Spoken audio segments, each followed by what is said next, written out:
A Ilha do Tesouro, um livro de Robert Louis Stevenson.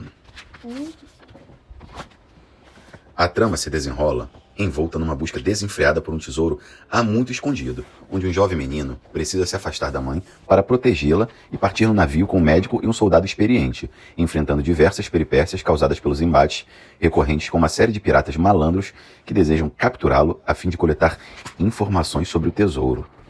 Robert Louis Stevenson nasceu em 1850, em Edimburgo, Escócia.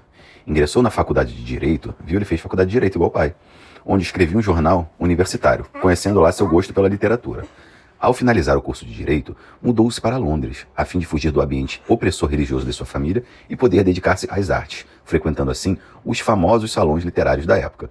Em 1883, publica um de seus mais fantásticos livros, A Ilha do Tesouro, que viria a se tornar um dos maiores clássicos infanto-juvenis da literatura. O autor ainda escreveria diversos outros clássicos da literatura de ficção, como O Médico e o Monstro. Stevenson morreu em 1894, vítima de uma hemorragia cerebral. O que é hemorragia cerebral? Hemorragia é quando arrebenta uma artéria e tá vazando sangue. Pode ser, às vezes, até um corte direto. Vamos cantar a música dos piratas antes. Você sabe cantar essa música? Uhum. 15 homens no bairro do Morto, ho, ho, ho, ho, ho, e uma garrafa de rum. Bebe que o diabo te deixa torto, ho, ho, ho, ho, ho, e uma garrafa de rum. 15 homens no bairro do Morto, ho, ho, ho, ho, ho, e uma garrafa de rum. Bebe que o diabo te deixa torto, ho, ho, ho, ho, ho, e uma garrafa de rum. Essa é a música dos piratas. Legal. Os piratas são muito levados, estão muito Eles levados. falam diabo na música deles. É verdade. Parte 1. Olha que maneiro. É um mapa, olha. Mas é um mapa de verdade? Eu não sei, a gente pode tentar achar o tesouro assim. É. Parte 1. O velho bucaneiro.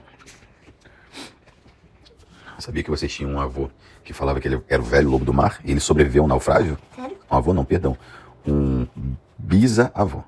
É sério? Sério, ele era avô da mamãe. O negócio que afundou. Ele sobreviveu, o navio afundou, ele ainda conseguiu levar o... Porque quando o navio afunda, o que você pegar é seu. Ele pegou do mar um relógio. O relógio do navio. Vamos lá. Capítulo 1. O velho lobo do mar, na Almirante Benbow. Tendo o Lord Trelawney e o Dr. Livesey e os demais cavaleiros me pedido que escrevesse todos os detalhes sobre a Ilha do Tesouro, do começo ao fim, revelando tudo, exceto a localização da ilha. E isso apenas porque lá ainda existe um tesouro a ser recolhido. Eu tomo minha caneta, no ano da graça de 17, e retorno ao tempo em que meu pai comandava a hospedaria Almirante Benbow, e o velho maruz bronzeado com um corte de sabre fora hospedar-se sob o nosso teto. Lembro-me dele como se fosse ontem, como foi se arrastando até a porta da hospedaria. O baú seguindo logo atrás num carrinho de mão. Um homem alto, forte, parrudo, de pele amarronzada e rabo de cavalo encebado por cima da ombreira de sua jaqueta azul enlameada, as mãos ressequidas, cheias de cicatrizes, com unhas pretas e quebradas, e o corte de sabre numa das bochechas, de um branco lívido e encardido. Lembro-me dele na enseada, olhando ao redor, assobiando consigo, ao fazer isso, para então se pôr a entoar aquela antiga canção do mar que ele cantou tantas vezes depois. 15 homens no cofre do morto, ho, ho, ho, ho, ho, e uma garrafa de rum. 15 homens no cofre do morto, e ho, ho, ho, ho, ho, e uma garrafa de rum. Cantava em um tom agudo e titubeante que parecia ter sido afinado e quebrado nas barras do cabrestante. Então ele bateu a porta com um pedaço de pau, parecido com o mastro que ele carregava, e quando meu pai apareceu, pediu com grosseria um copo de rum. Este, quando ele foi levado, ele o bebeu lentamente. Rum é uma bebida, como se fosse uma cachaça, mas que tem muito açúcar. Então você adoraria. Eu acho que não, porque tem muito álcool. Ah, então não. Acho que eu adoro doce. Eu adoro açúcar. Eu não sei se ele é tão doce assim, não, que eu acho que o gosto do álcool é mais caro, mas ele tem muito açúcar. Eu não sei se já bebi esse rum, não. E quando ele foi levado, ele o bebeu lentamente, como um apreciador, saboreando o gosto e ainda olhando ao redor, para os morros e para o nosso letreiro. Essa é a nossa bela enseada, disse ele finalmente. É uma taberna muito bem situada. Muita clientela, amigo? Meu pai disse que não. Muito pouca clientela, infelizmente. Muito bem, disse ele. Eis o meu ancoradouro. E você, camarada? Traga-o até aqui e leve meu baú. Ficarei um pouco aqui. Sou um homem simples. Rum e bacon e ovos é tudo o que eu quero. E aquela janela lá em cima para ver partir os navios. Do que pode me chamar? Pode me chamar de capitão. Oh, já entendi do que se trata. Pronto. Ele jogou 3 ou 4 moedas de ouro no batente. Pode me avisar quando mais for necessário, disse ele com o porte firme de um comandante. Viu? Ele pagou com 3 ou 4 moedas de ouro. E por mais que as roupas fossem ruins e o jeito de falar rude, ele não tinha a menor aparência de um homem que navegava no convés. Parecia mais um imediato ou um capitão acostumado a ser obedecido ou a castigar. O homem que trazia o carrinho de mão contou-nos que a mala posta que trouxera na manhã anterior pelo Royal George, que ele tinha perguntado sobre as estalagens que havia na costa, e tendo ouvido falar bem da nossa, suponho, e descrita como foi isolada, escolhera-a entre as demais para estabelecer residência. E isso foi tudo o que ouvimos sobre o nosso hóspede. Viu? Ele queria morar num lugar que fosse bem afastado. Era um homem muito calado em geral. Passava o dia todo zanzando pela enseada ou sobre os morros com uma luneta de latão. Passava as noites sentado num canto do salão, junto à lareira, bebendo rum com água bem forte. Quase sempre não respondia quando lhe falavam. Apenas erguia o rosto de supetão e olhava feio. E fungava pelo nariz, feito uma espécie de sirene de nevoeiro. E nós e o pessoal que frequentava o nosso estabelecimento logo aprendemos a deixá-lo em paz. Todo dia, quando ele voltava do passeio, ele perguntava se algum marinheiro havia passado pela estrada. No começo, achávamos que era vontade de ter companhia do seu tipo, o motivo pelo qual ele fazia tal pergunta. Mas logo começamos a perceber que ele queria mesmo era evitá-la. Quando o marinheiro aparecia no almirante Belmont, como vez por outro fazia, seguindo pela estrada costeira em direção a Bristol, ele olhava por entre as cortinas antes mesmo que o homem entrasse no salão. E ele se certificava de ficar tão quieto quanto um ratinho quando o marinheiro estava presente. Por fim, pelo menos, não havia segredo algum em relação ao assunto, pois, certa maneira, eu partilhava desses seus alardes. Ele me puxara de um canto um dia e me prometera uma moedinha de prata no começo de cada mês, se eu ficasse de olhos bem abertos para um marinheiro de uma perna só, e lhe avisasse no instante que esse aparecesse. Quase sempre, quando chegava o começo do mês, eu lhe cobrava a minha parte. Ele apenas fungava o nariz para mim e me encarava. Mas, antes mesmo do fim de semana, repensava a questão. Me trazia a minha moeda e repetia as ordens de eu ficar de butuca para o marinheiro de uma perna só. O quanto esse personagem assombrava meus sonhos, nem preciso lhes contar. Nas noites de tempestade, quando o vento sacudia os 4 cantos da casa e a arrebentação asseava a enseada e os morros, eu ouvia de 1000 formas diferentes e com 1000 expressões diabólicas. Agora a perna era cortada na altura do joelho, agora no quadril, agora era uma criatura monstruosa que jamais tivera mais de uma perna. E essa brotava no meio do corpo.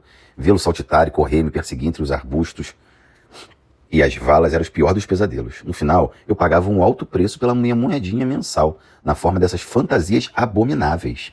Viu? Abominável? Algo que se abomina. Uma coisa que era assustadora, que ele não queria ter nunca. Abomina, que ele não... Assustador, acabei de falar, assustadora, que ele não quer ter nunca. Abomina, que ele quer aquilo de longe. Ah, tá. Entendeu? Enquanto eu ficava apavorado com a ideia do marinheiro de uma perna só, eu tinha muito menos medo do capitão do que de qualquer outro que eu conhecia. Havia noites que ele tomava um pouquinho a mais de rum com água do que a cabeça podia suportar. Então ele ficava cantando aquelas antigas e perversas canções do mar, sem ligar para ninguém. Às vezes, pedia uma rodada de bebida e forçava toda a temerosa companhia a ouvir suas histórias, ou aturar mais um refrão da cantoria. Muitas vezes, ouvia a casa sacudir com o... Como é que era o refrão? Ho, ho, ho, ho, ho, e uma garrafa de rum. Todos os vizinhos participando. Quer cantar mais uma vez? E uma garrafa de rum. Ho, ho, ho, ho, e uma garrafa de rum. Canta, Teté. Não sei. Sabe sim. Eu gosto da música, mas não da parte que fala de água. Não, mas você não vai falar, não. Quer tentar falar? Daqui a pouco a gente canta mais. Papai, você podia usar aquele microfone pra falar. Todos os vizinhos participando por amor à própria vida, com medo da morte a colarinho, e cada um cantando mais alto que o outro para evitar a repreensão. Era nesses acessos em que ele era o mais detestável das companhias. Batia a mão na mesa para que todos se calassem. Enervava-se, tomado pela raiva diante de alguma pergunta, ou às vezes porque nenhuma era dirigida. E por isso, julgava que o pessoal não estava acompanhando a história. Vocês não estão acompanhando a história? Isso, é muito brabo. Você tá imitando direitinho, pirata, hein? Você tem que falar mais assim. E vocês não estão acompanhando a história. Fala. E vocês não estão acompanhando a história? Assim, ó, pai. E vocês? Eu tava com voz de velho. Faz a voz. Faz a Ela voz. não consegue. Não, eu não sei. Eu gosto quando você faz. Eu não sei, eu acho que eu vejo E bem. não permitia que ninguém deixasse a hospedaria, até que ficava com sono de tanto beber e se arrastava para a cama. As histórias dele eram o que mais assustavam as pessoas. Histórias hediondas sobre enforcamentos e andar sob a prancha e tempestade no mar e a ilha de Tortuga. E feitos notórios em lugares da costa do Caribe. Pelo que contava, já devia ter passado a vida toda cercado dos homens malvados, mais malvados que Deus havia permitido ganhar o mar. E o linguajar com o qual contava essas histórias chocava o nosso povo simples do interior, quase tanto como os crimes que ele descrevia. Meu pai vivia dizendo que a hospedaria estava para ver seu fim, pois logo logo se cansaria de ir até ali para ser tiranizado e maltratado e enviado para tremer de medo para a cama. Mas eu realmente acreditava que a presença dele nos beneficiava. As pessoas tinham medo na época, mas pensando bem, elas na verdade apreciavam. Era toda uma agitação para a vida pacata do interior. E havia um grupo de rapazes mais jovens que parecia admirá-lo, pois o chamavam de verdadeiro lobo do mar, e bom e velho marujo, e coisas do tipo. Diziam que esse era o tipo de homem que fazia a Inglaterra o terror dos mares. De certa forma, é fato que ele queria mesmo nos levar à ruína, pois permaneceu semana após semana e finalmente mês após mês, de modo que todo o dinheiro se extinguira havia muito, e no entanto meu pai nunca criava coragem para insistir em receber mais. Se alguma vez ele o mencionava, o capitão fungava pelo nariz tão alto que parecia mais um rugido. E punha a correr com a cara feia meu próprio pai. Eu vi espremer as mãos depois de uma dessas recusas, e tenho certeza de que a irritação e o terror em que ele vivia apressaram bastante sua morte prematura e infeliz. Todo o tempo que morou conosco, o capitão não fez mudança alguma em sua vestimenta, exceto de comprar umas meias de mascate. Nossa, ele ficou o tempo todo vestindo a mesma roupa. Meu Deus. Devia estar super fedorento. Ele devia lavar, né? Tendo uma das abas de seu chapéu caído de lado, ele a deixou pendurada desse dia em diante, muito embora fosse muito irritante quando ventava. Lembro-me da aparência do casaco dele, que ele mesmo consertava no quarto, e que, perto do fim, não passava de remendos. Ele nunca escreveu e nem recebeu uma carta sequer, e não falava com ninguém exceto os vizinhos, e com estes na maior parte do tempo quando estava bêbado de rum. O grande baú nenhum de nós jamais vira aberto. Somente uma vez ele foi confrontado, e isso quase no final, quando meu pobre pai já avançava no declínio que o levou embora. O Dr. Livesey veio no fim da tarde para ver o paciente, aceitou o jantar oferecido pela minha mãe e foi ao salão fumar cachimbo, enquanto aguardava o seu cavalo chegasse do vilarejo, pois não tínhamos nenhum estábulo na velha Bamble. Segui-o até lá e lembro de reparar no contraste em que o médico limpo e asseado com um talco branquinho como a neve, e os olhos preto brilhantes e os modos agradáveis fazia o pessoal animado do campo e, acima de tudo, aquele nosso imundo, robusto, bronzeado pirata que estava mais que um espantalho, sentado encharcado de rum, com os braços sobre a mesa. Subitamente ele, o capitão, começou a entoar sua eterna canção. 15 homens no barril do morto, ho, ho, ho, ho, ho, e uma garrafa de rum, bebe que o diabo te deixa torto, ho, ho, ho, ho, ho, e uma garrafa de rum de novo. 15 homens no barril do morto, e ho, ho, ho, ho, ho, e uma garrafa de rum, bebe que o diabo deixa torto, ho, ho, ho, ho, ho, e uma garrafa de rum. No começo, eu suponho que o baú do morto era exatamente onde aquele grande caixote dele, que ficava lá em cima, na antessala, e essa imagem ser misturada nos meus pesadelos, aquela do marinheiro de uma perna só.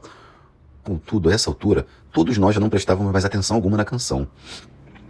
Era novidade nessa noite para ninguém mais além do Dr. Livesey, e nele observei que ela não produziu um efeito agradável, pois ele ficou só olhando por um instante, bem irritado antes de prosseguir em sua conversa com o velho Taylor, o jardineiro, acerca de uma nova cura para o reumatismo. Entretanto, o capitão foi gradualmente se empolgando na própria música e finalmente bateu com a palma da mão em cima da mesa, à frente, do jeito que todos sabíamos que significava que ele queria silêncio. As vozes se calaram de imediato, todas exceto o Dr. Livesey, e ele continuou como estava, falando clara e gentilmente e sugando intensamente no cachimbo entre uma e outra palavra. O capitão ficou olhando feio para ele, por um momento, e bateu a mão mais uma vez, e olhou mais feio ainda, e finalmente desatou num praguejar grave e infame. Silêncio aí no deck! Está se dirigindo a mim, senhor? Disse o Sim. Tenho apenas uma coisa a dizer-lhe, senhor. Que se você continuar a beber rum, o mundo logo se verá livre de um patife nojento. A fúria do sujeito foi das piores. Ele ficou em pé no pulo, sacou, abriu um canivete de marujo, equilibrando-o aberto na palma da mão e ameaçou fincar o médico à parede.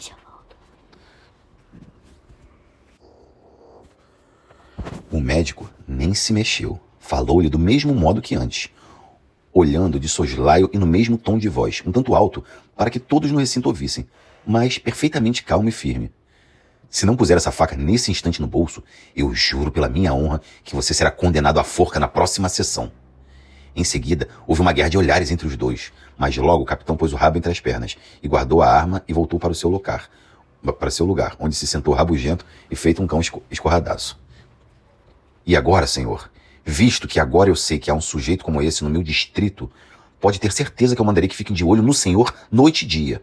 Não sou apenas médico, sou magistrado. Sabe o que é magistrado? Não. Magistrado quer dizer juiz. Viu? Além de médico, ele era o juiz. Caramba. E se ouvir um pio que seja de reclamação, mesmo que seja apenas por um gesto de incivilidade como o de hoje, tomarei as medidas necessárias para que seja caçado e expulso por isso. Espero que baste. Pouco depois, chegou à porta o cavalo do Dr. Livesey, e ele foi embora. Mas o capitão ficou quieto nessa noite e por muitas outras noites a seguir. Fim do primeiro capítulo.